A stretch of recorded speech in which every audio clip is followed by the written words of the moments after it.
I don't think there is any movement that has achieved such global prominence in the last few decades as the ecological movement.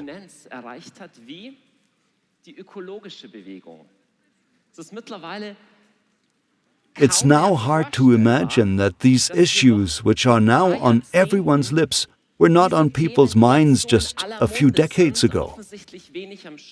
Sustainability. How do we deal with resources? Climate. The whole ecological issue.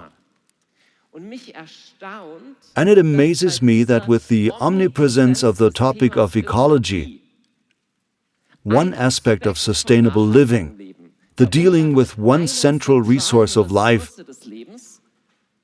is almost never addressed. It's like a blind spot. Which one do I mean? The Israeli history professor, who has also become very well known for his best-selling books, Yuval Noah Harari, is very much concerned with the future and the question, where is our society heading? He has written books such as A Brief History of Mankind, Homo Deus, or 21 Lessons for the 21st Century. And he says with everything that's happening through digitization, with the fact that algorithms are getting better and better at influencing our lives, right down to voting and purchasing decisions, in the wake of these challenges, one of the most important qualities that humans will need to have in order for humans to still be able to compete with robots, they will need an inner emotional steadiness, emotional health. And no matter where you place yourself in the whole climate debate, here between the world will end in a few years or here, no, that's not true, it's just a conspiracy theory. No matter how you think about it, one thing is certain. The challenges facing humanity will require people who are internally stable, who are internally solid, who are, so to say, healthy at the level of the heart. Because if we are CO2 neutral in 3 decades, but are no longer able to live in deep and real relationships, then we will go extinct in other ways. And that is less talked about.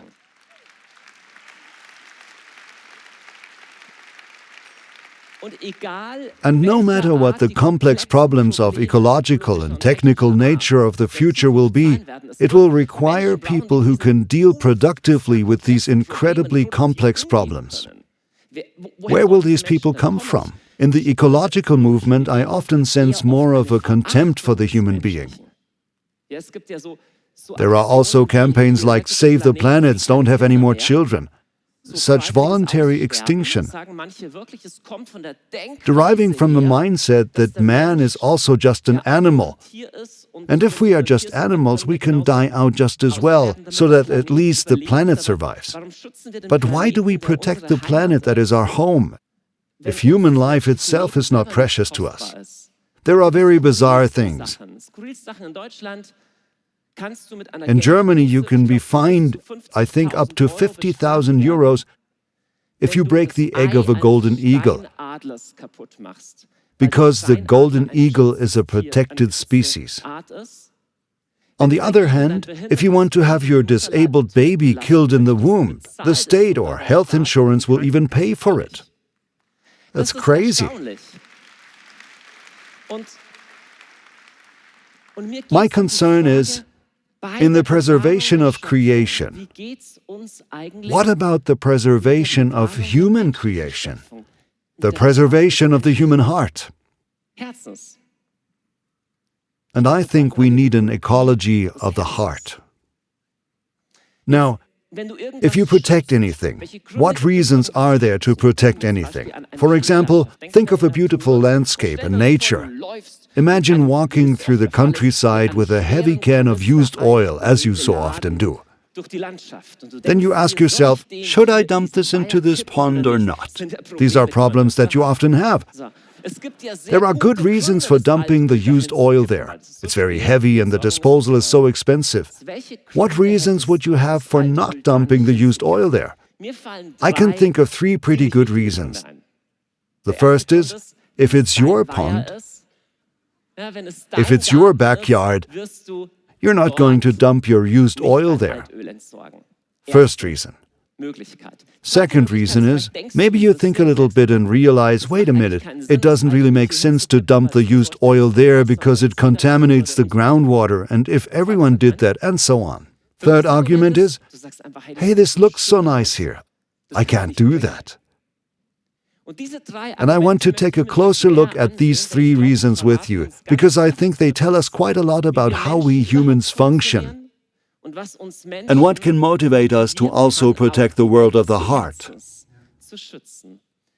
The first one, this, well, maybe you own this property, or you grew up there.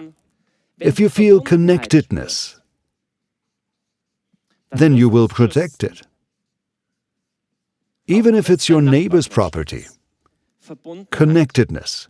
The second one I mentioned is, when you realize it doesn't make sense and you realize I cannot do that. And that's what I call meaning. I think about it. Okay, I've got to be kind of good with this property. And the third argument was that of beauty or even respect, that you say, I cannot do that. Mess up such a beautiful piece of property like that. And I think those three notions are very important for the protection of the human heart. Because keeping the human heart healthy is anything but a given. Like an ecosystem, the human heart can also suffer and collapse if it's deprived of essential nutrients. And I'd like to reflect with you on the topic of connectedness. Then on the topic of meaning, and finally on the topic of beauty. These three notions are something so deeply human that when researchers study prehistoric layers of the earth, for example, they're actually guided by these three notions. In one passage of Proverbs it says, "Keep your heart with all vigilance, guard your heart with all protection, for from it flows the springs of life." And also the human heart, also the heart of human society and togetherness, needs a protection, needs a careful and sustainable handling.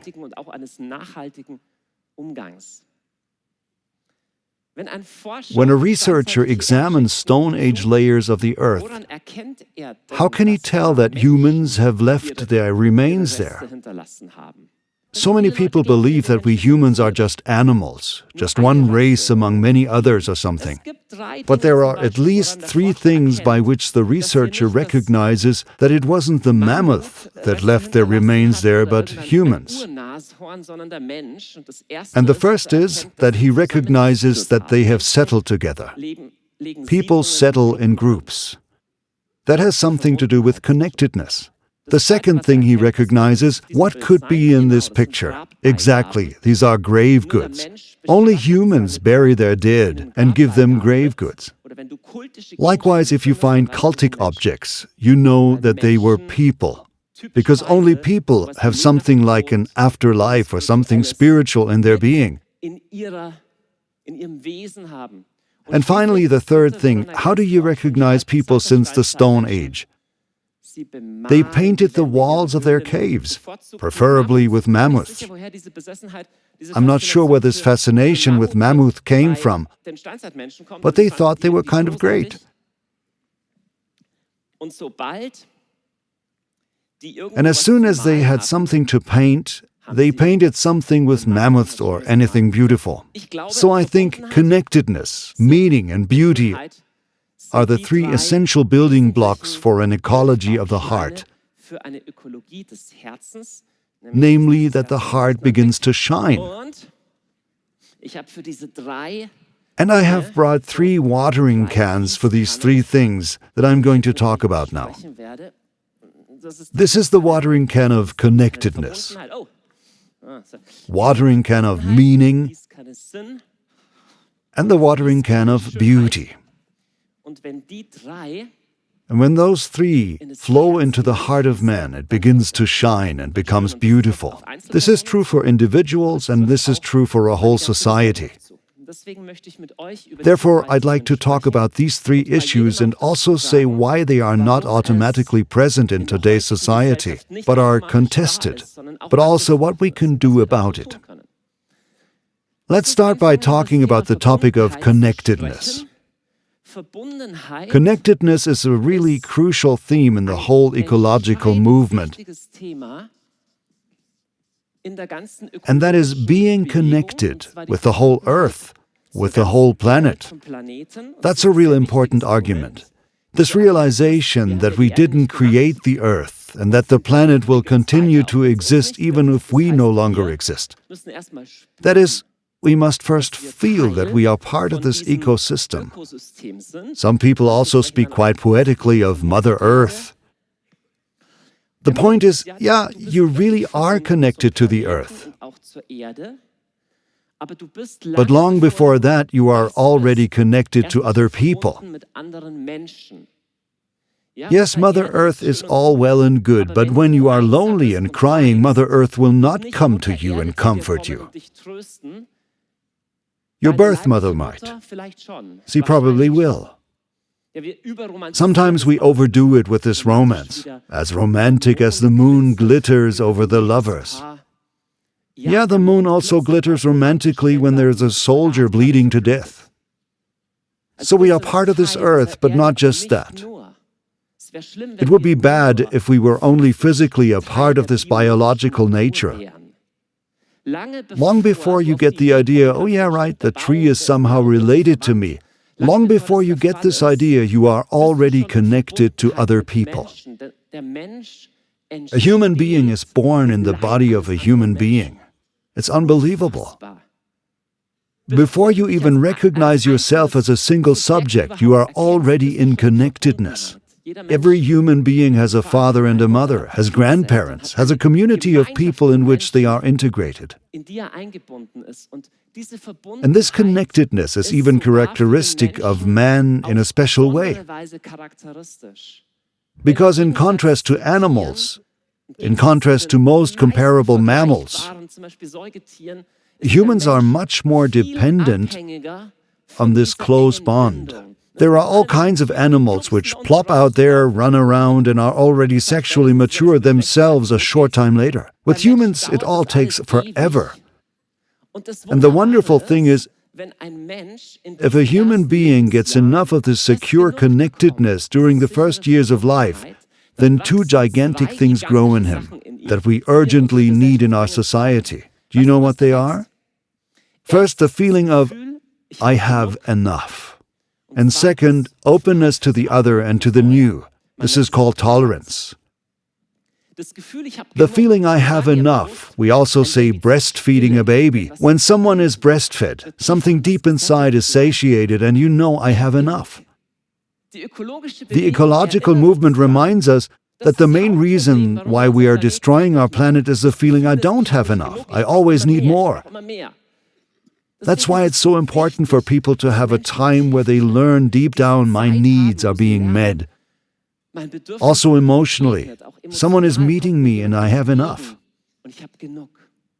Secondly, all of this can be shown in attachment research and in psychology, right down to the neurophysiological level.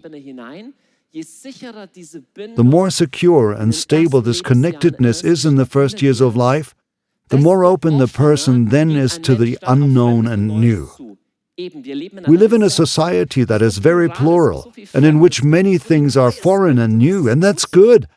But all the more urgently, we need people who are standing inwardly, so that they can process all this well.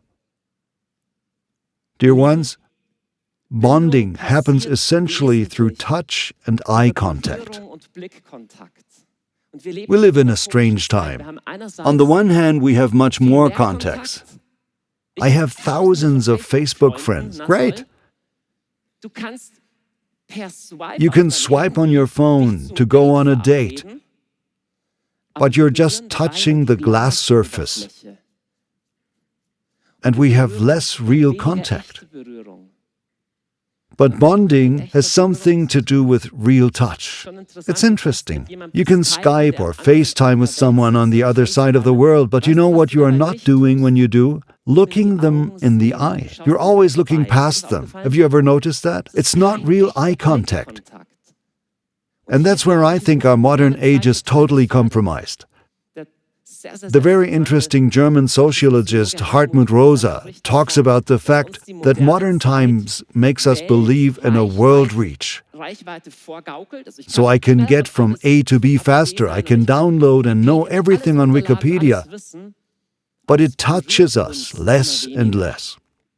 This touchability has namely something to do with this inner connectedness. All real life is encounter.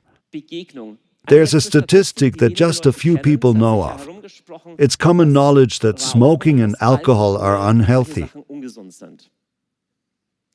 But you know what's unhealthier than smoking 15 cigarettes a day?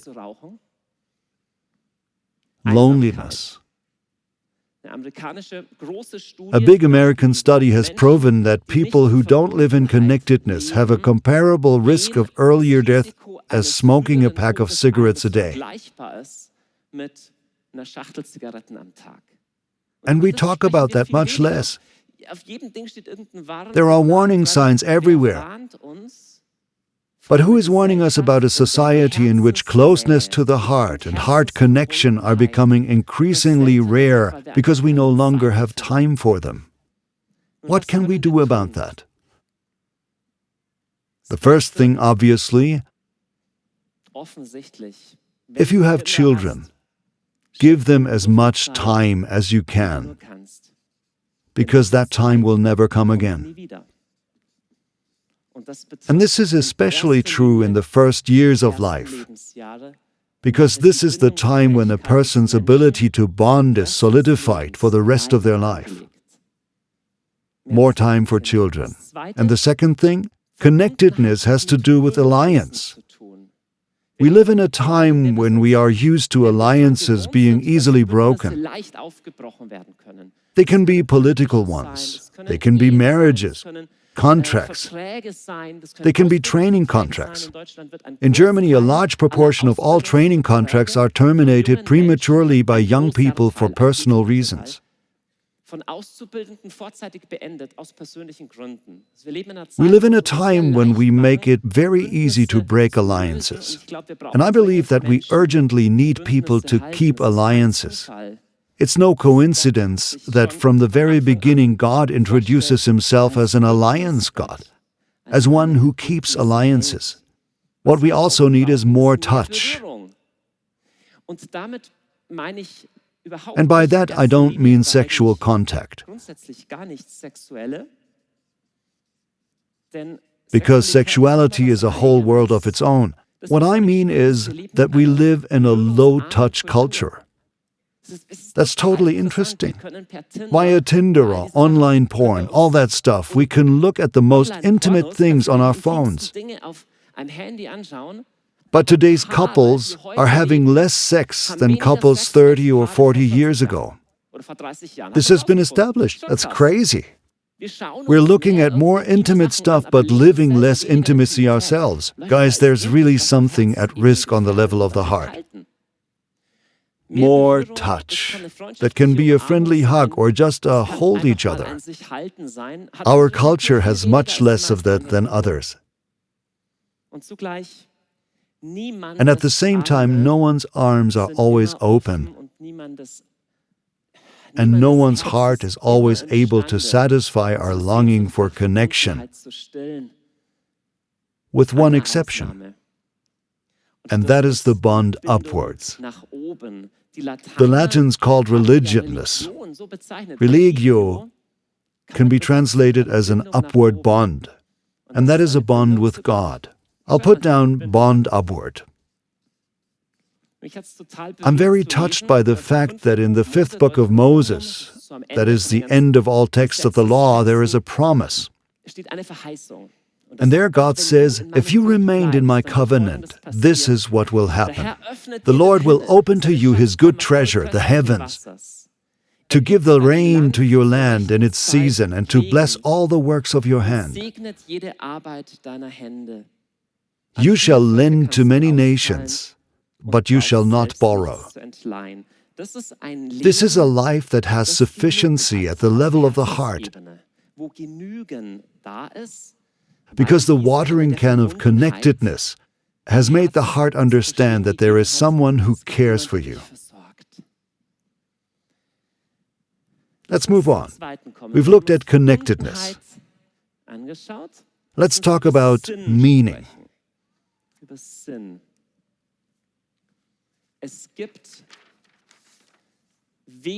There are a few things that human beings need as much to live as meaning. Viktor Frankl says, man can bear almost any how if he understands the why behind it. And I once learned this through horrible experiences only from stories. I had the great privilege of visiting 2 different concentration camps, these places of horror, with an old gentleman who was a Catholic priest at that time.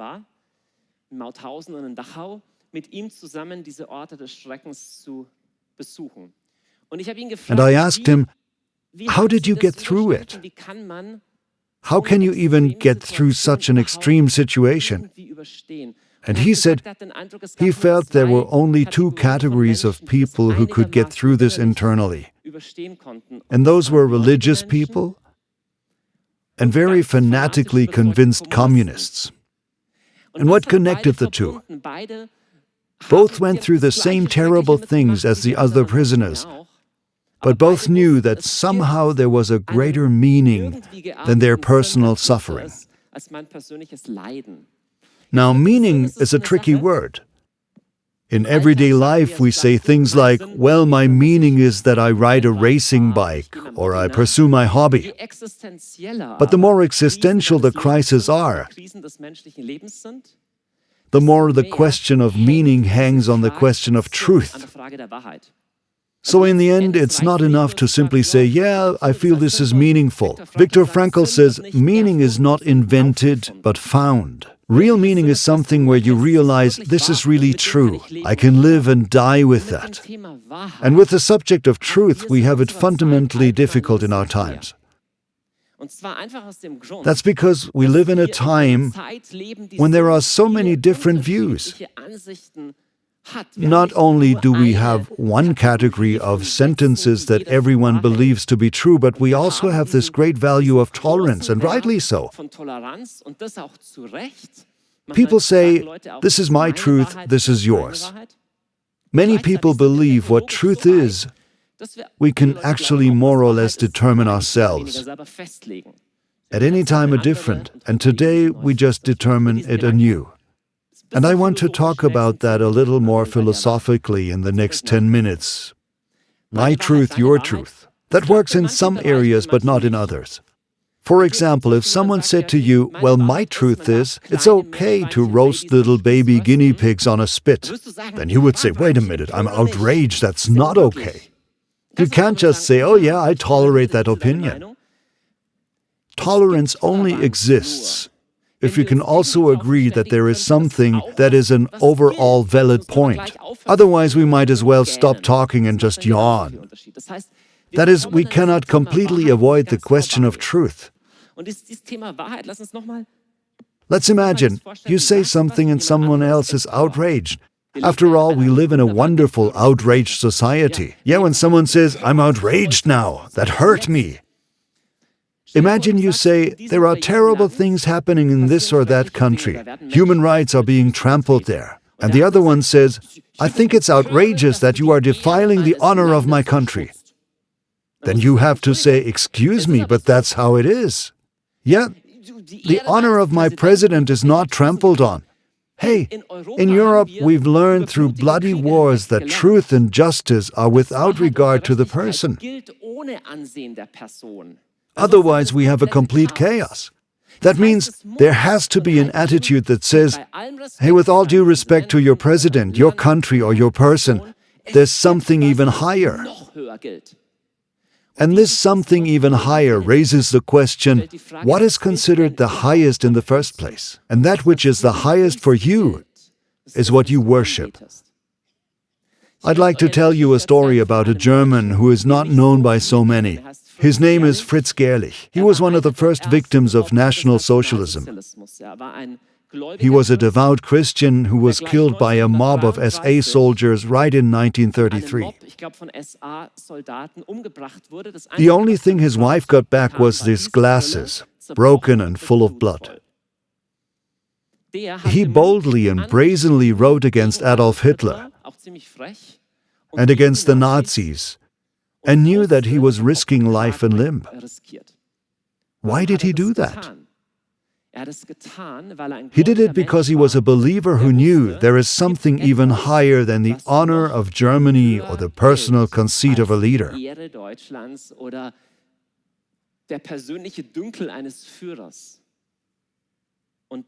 And that to which he bowed his knees as the highest was God. And I'm firmly convinced, whoever bows his knees before the highest God does not need to be afraid to speak the truth. But if we stop talking about the truth,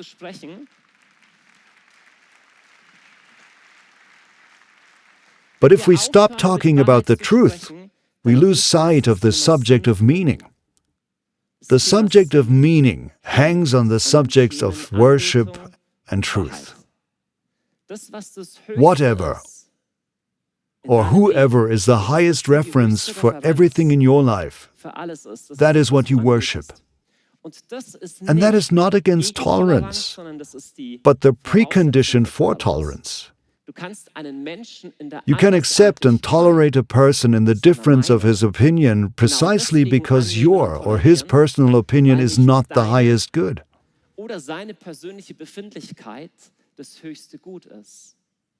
And I believe that therefore the issues of worship and freedom of opinion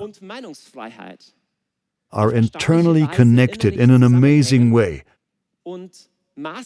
and are crucial for us for not losing the hard resource meaning in our society.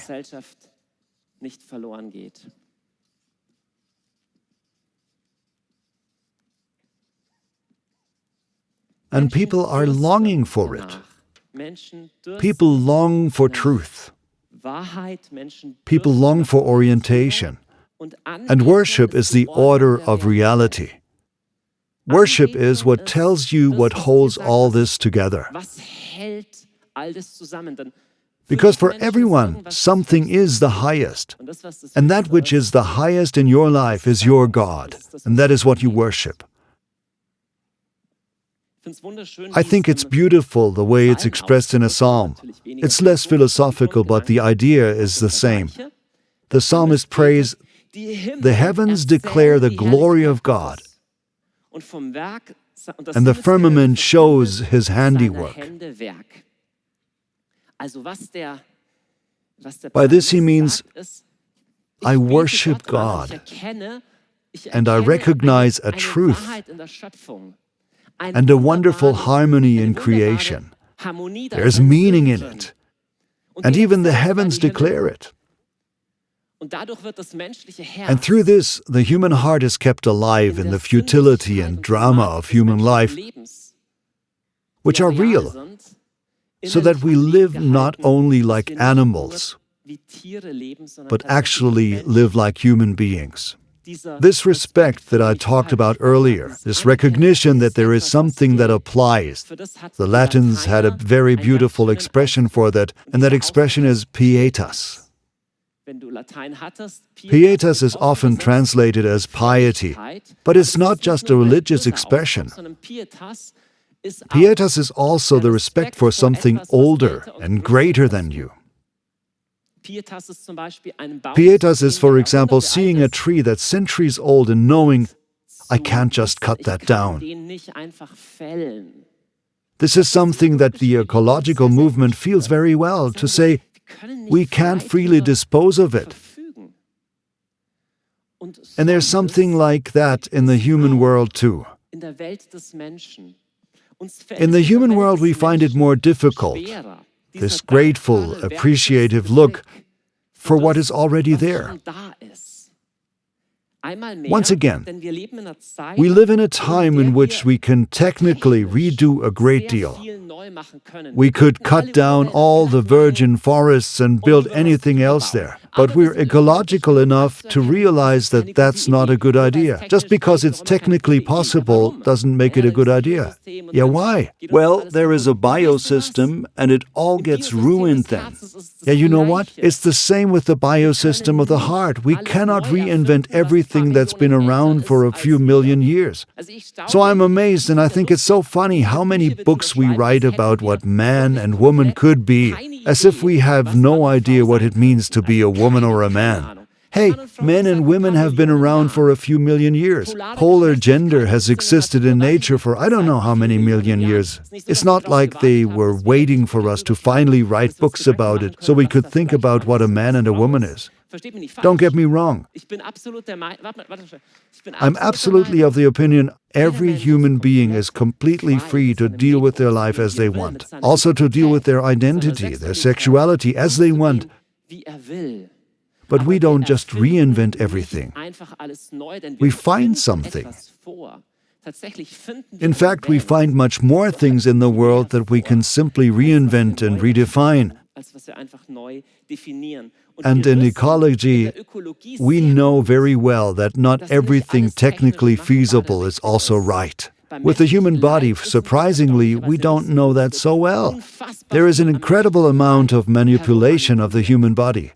It's unbelievable what is manipulated in the field of fertility alone. We believe that practically all possibilities are allowed. We're heading towards a time when there may be designer babies, where you can make exact specifications like, I want my baby to have these features, and then I'll put it together. Hey, with nature, we're already one step further. We already know, no, we have to respect that. It has its own laws, human life too. And sometimes we need a little more courage not to follow every trend.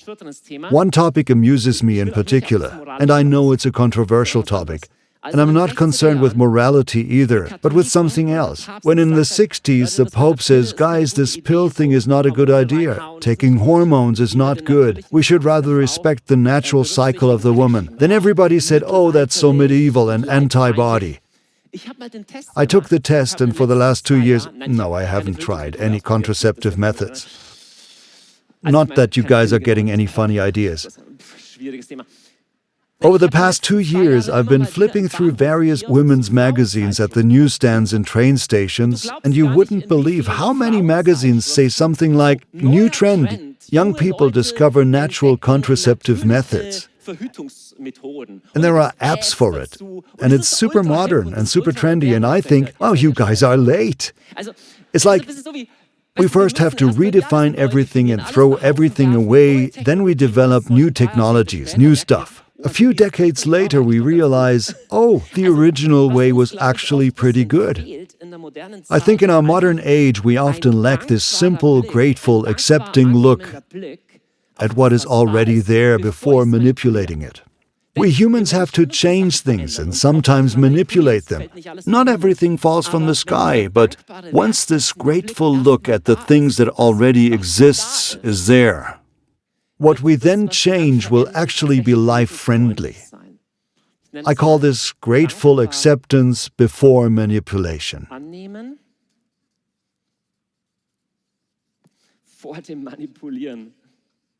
It's incredible how hard it is for us to accept our human bodies these days. It's quite interesting. A Syrian friend of mine says that somehow all women in Germany aren't really female anymore. In Syria, they are much more female. He has the feeling that after the war, when the men in Germany didn't arrive emotionally, the women somehow had to build up the country, and now they are all like guys. Hey, to each his own, but I think it's wonderful that women can be so feminine and men so masculine. Once again, everyone should live the way they want, but I discover so much beauty in this difference, as I do in nature or in many other areas. Humans are not only objects or animals.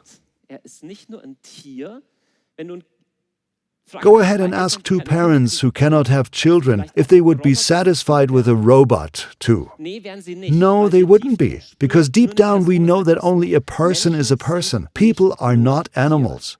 People have personality, and persons have dignity, have a conscience, have duties, and have an openness to the sense up. And we must talk about this so that the world of the human heart doesn't grow cold. Have you noticed there are no ads on this channel? This is the only one. There's one reason for that. This channel is funded by donations only. If you want to help us to continue with this work, you find everything about supporting us below in the description. Now enjoy the rest of the video. Let's come to the third point now. And the third building block of an ecology of the heart: connectedness, meaning, and beauty. And on the subject of beauty, I want to show you a beautiful picture. Namely, the online magazine Vice has compiled a ranking of the ugliest universities in Germany. And right at the top, there is this beautiful, functional building from the 70s. In this architectural direction, you can only ask, is it a jail, a bank, or a school? But let me put it this way. There's also an aesthetic pollution. And this is not unimportant. Because if we make our environment ugly, we also rob ourselves of the reason to preserve it. It's well known that in such ugly buildings and neighborhoods there's more destruction and more crime than in beautiful ones. In the past, universities sometimes looked like that, and I ask myself, where does this extreme difference actually come from? What has been lost to us? I'd like to talk to you about the topic of beauty.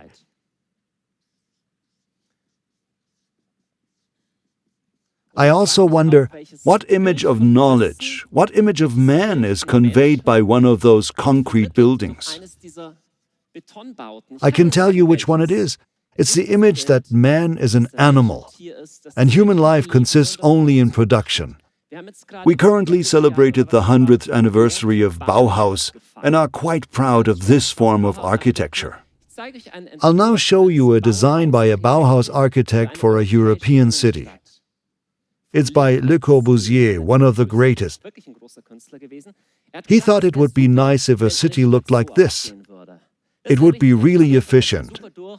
It's great for cars to get through, and the working masses can be well accommodated in these residential silos. Plus, it looks really charming from above. Dear ones, do you know which city he wanted to rebuild like this? This one. Paris. How many of you are also glad that not all the plans of the super-modern and newest architects were implemented?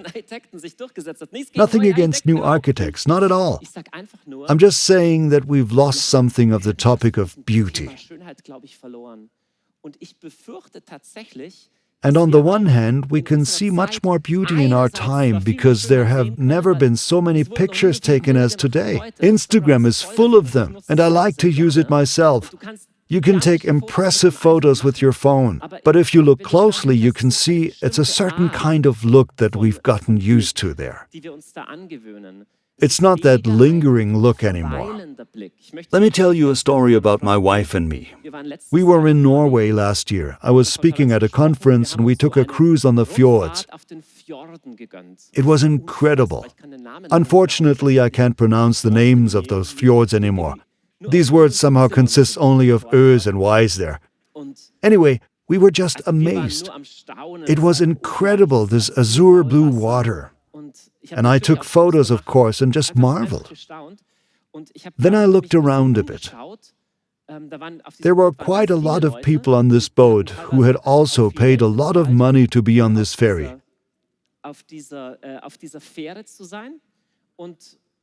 And I mean, outside was that. So outside was that, and inside... It's not a joke. It is not a joke. It was literally everybody on their phones. Everyone was on their phone.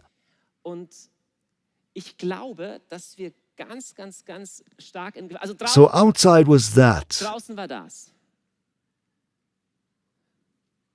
and inside, I don't know, Facebook or something else was more important. And I think we miss out on so much of the richness of life if we don't relearn to see beauty. If we don't learn to see beauty again, then Hartmut Rosa's words will really come true. He says that on the one hand, we have much more reach into the world, but it touches us less and less on the inside. How can we rediscover beauty more?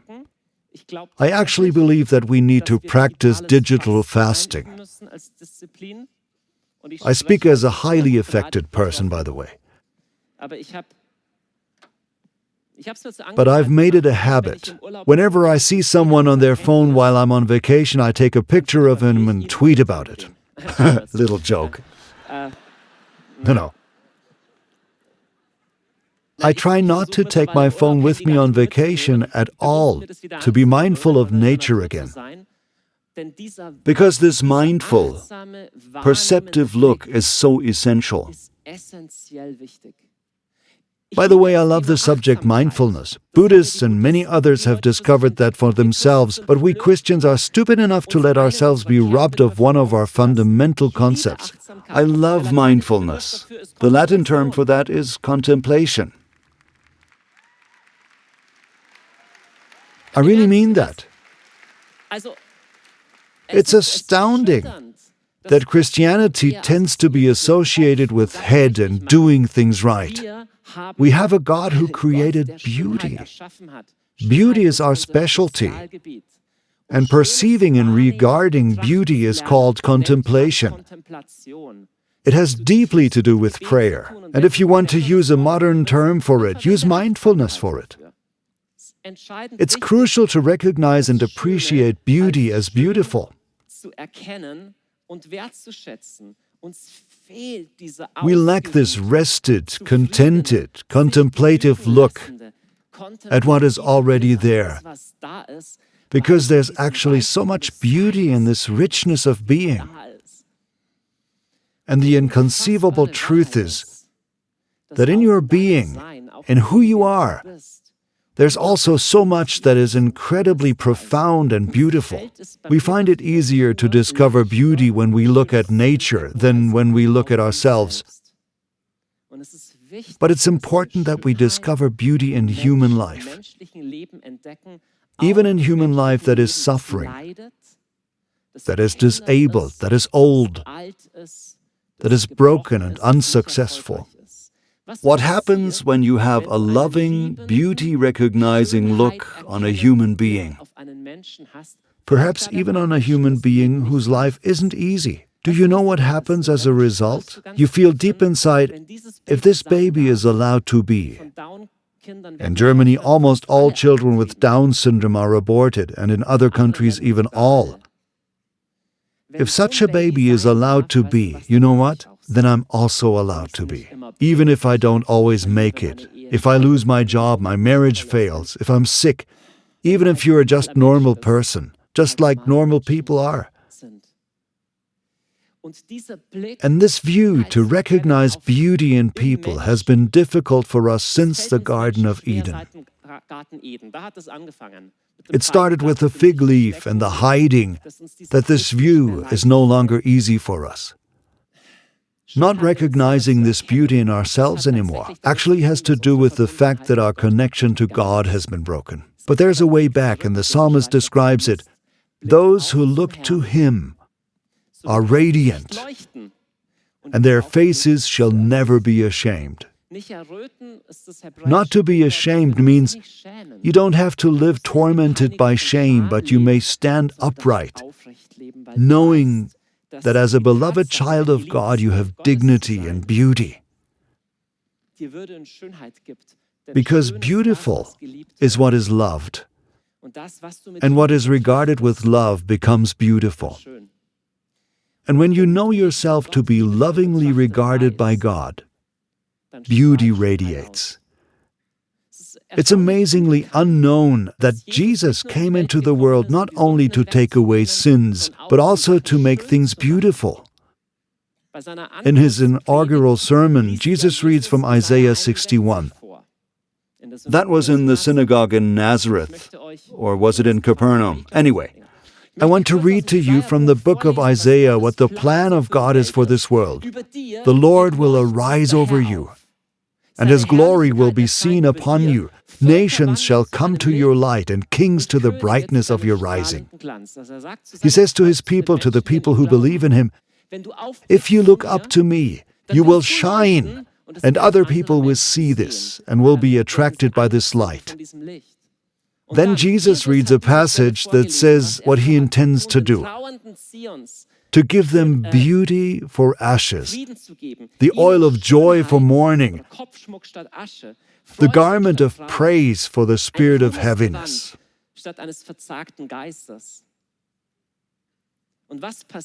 And what happens when that happens to us? Next verse.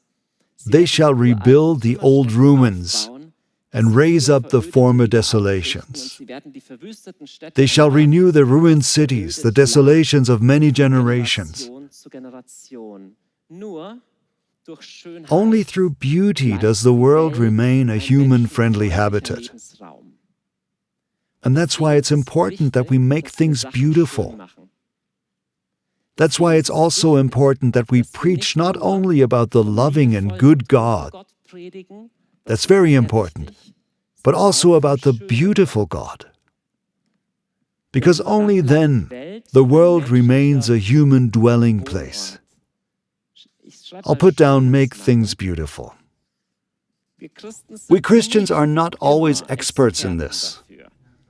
We're not always famous for our colorful creativity, but Colors of Hope tells of a God who created colors in the first place, and He wants you to stand up and shine.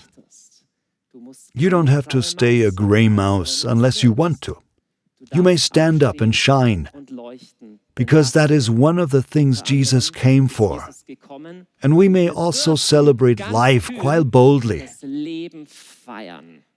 Once again, we people who know God absolutely must be experts in celebration.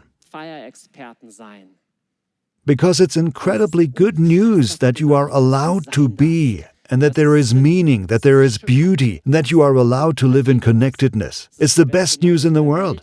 It's such good news that you can say, but how on earth could anyone not want that?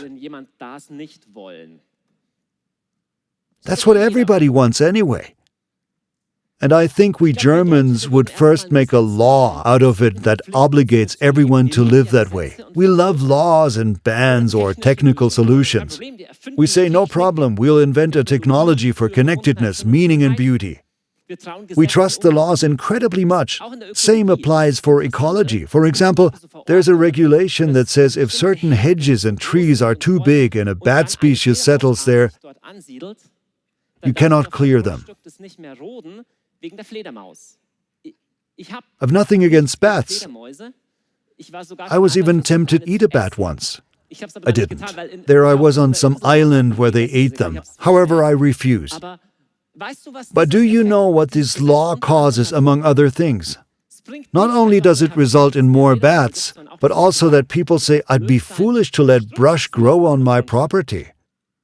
And hedges are simply cut. In England, it also has been found that sometimes even ecological laws have the opposite effect of what was intended. And there these laws are amazingly close to what the Old Testament calls law, and where Paul says that through all these laws, the real problem has only come to light. The problem of the human heart goes deeper than simply imposing laws. We could also say the heart of the problem is the problem of the heart. This is indeed true of ecology, and it's indeed true of the ecology of the human heart. You see, there's not only a longing in men for connectedness, meaning, and beauty, but there are also three opposing forces in men. There's not only connectedness, but also division. This already begins with Adam and Eve. There's not only meaning, but also falsehood. This already begins with Adam and Eve. And there's not only beauty, but also shame. That already begins with Adam and Eve. And these three things, these anti-nutrients of the human heart,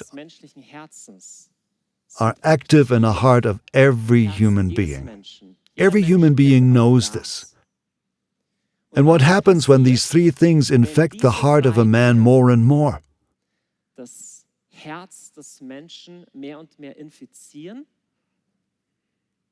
An ecosystem can collapse, and the human heart, how shall I say, becomes contaminated, becomes poisoned by these three things. The ecosystem of the human heart can also collapse. That is hell. When lying, shame, and division run rampant in the human heart, or in a whole society, that is hell. And it's comparable to a radioactive disaster like there was a few years ago, only much worse. I was watching this interesting series, Chernobyl, and what shook me so much was one particular fact. There was a moment when it was too late. And you could only prevent an even bigger disaster by going in there. But then you have radioactively contaminated yourself. And the people who were contaminated couldn't just shake it off and mingle again. It was too late. Dear ones, this can happen at the heart level too. Yes, the Bible tells us that this happened at the heart level. And the story of Chernobyl sadly went on in such a way that actually one or more firefighters went in there, into that reactor block, right down into the foundation. And their bodies are still there today. But what they did there prevented an even bigger disaster. Dear ones,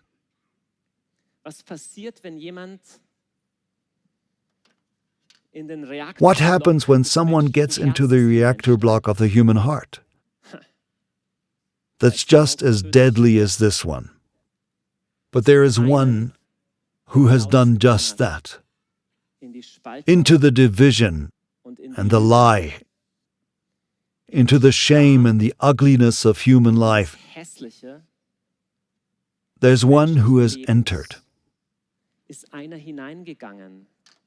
But what happens when someone goes in there? Well, he dies. Because that's deadly. People die because of shame. People die when they don't live in connectedness. People die because of the lie. And that's what Jesus did on the cross. And not abstractly, but for your lie, for your shame, for your disconnectedness. And in this reactor block of the human heart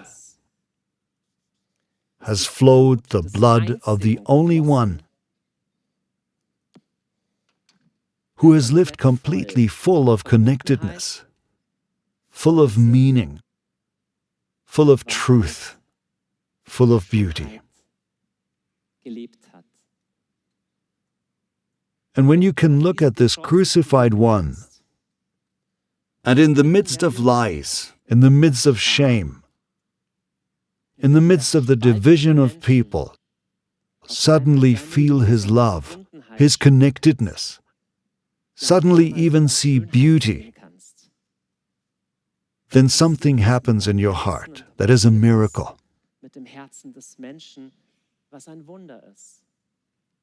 This is exactly what Paul writes. You had separated yourself from Christ. You were divided. You had no hope. And you lived without God in the world. But now you, who were once far off, have come near through Christ, through his blood. For he is our peace.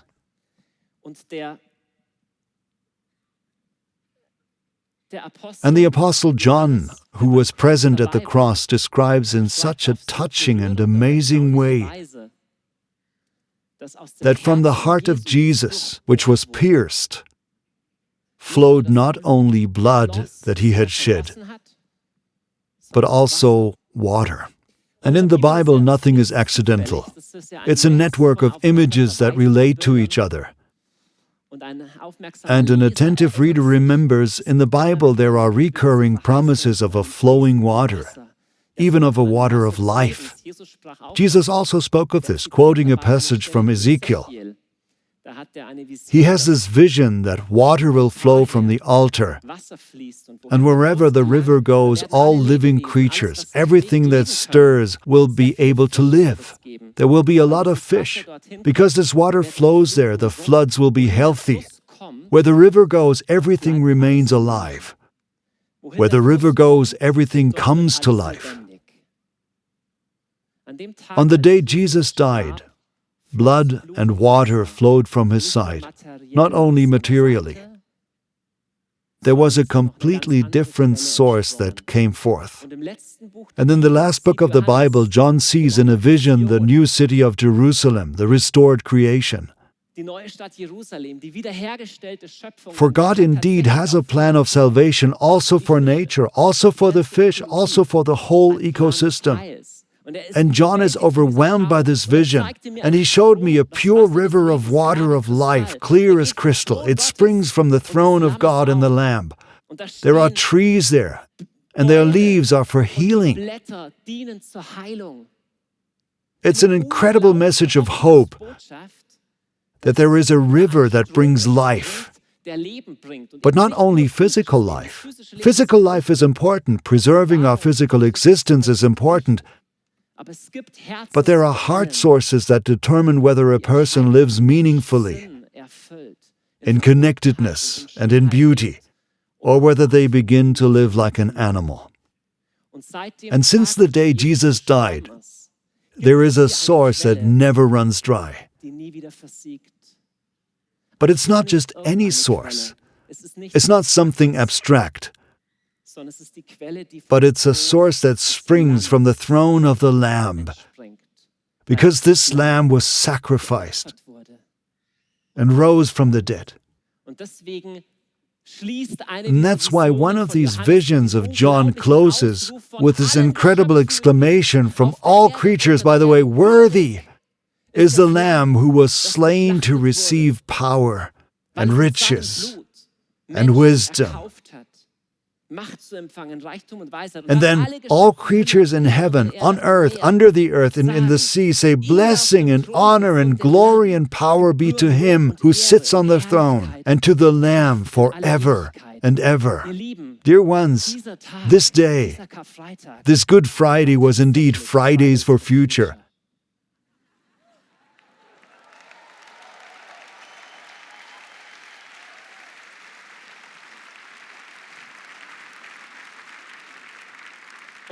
And in a broader and more complete way than any law, any man or movement could ever accomplish. Jesus says, I am the bread of life. Whoever comes to me will never hunger again. Whoever believes in me will never thirst again. At one point he even says, the water that I will give him will become a spring, so that you can give it to others. Connectedness, meaning, and beauty. And that you can help to shape the world of your heart and the world of our society out of this connection with Jesus, with meaning, beauty, and connectedness.